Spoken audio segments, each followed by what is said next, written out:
What's the difference between ending a human life and abortion? Great question.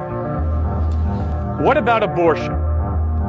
Well, if abortion is simply removing excess skin, then obviously there's nothing wrong with abortion. I mean, you and I remove excess skin from our bodies all the time. We peel our calluses, we trim our toenails and fingernails.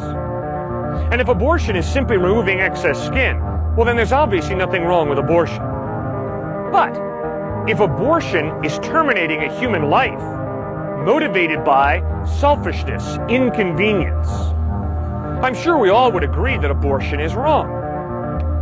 So obviously the difficult question becomes, when does human life begin?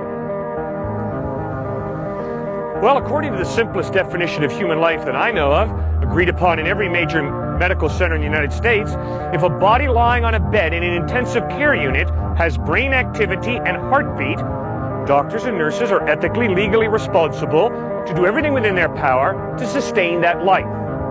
Brain activity and heartbeat. Fine. Between 4 to 8 weeks after conception, the, quote, little piece of skin, unquote, in a woman's womb has both brain activity and heartbeat. So I think it's real clear that to abort a fetus after the 4th week is to terminate a human life. And I would consider that murder.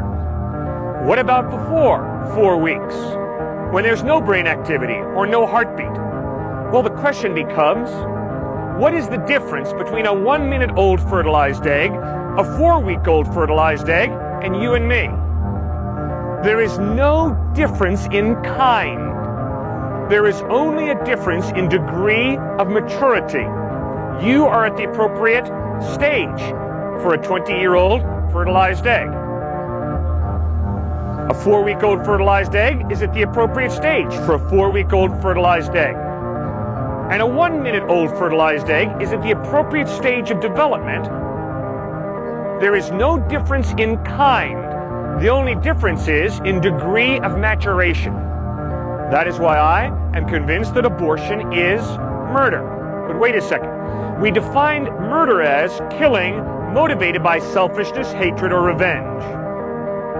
If my wife is delivering a child and the doctor looks me in the face and says, "It's either your wife or the child," I will say, "Doctor, get my wife out of that delivery room alive. Do everything within your power. And if we lose the child, so be it." But to abort a child motivated by selfishness, inconvenience, I am convinced is murder.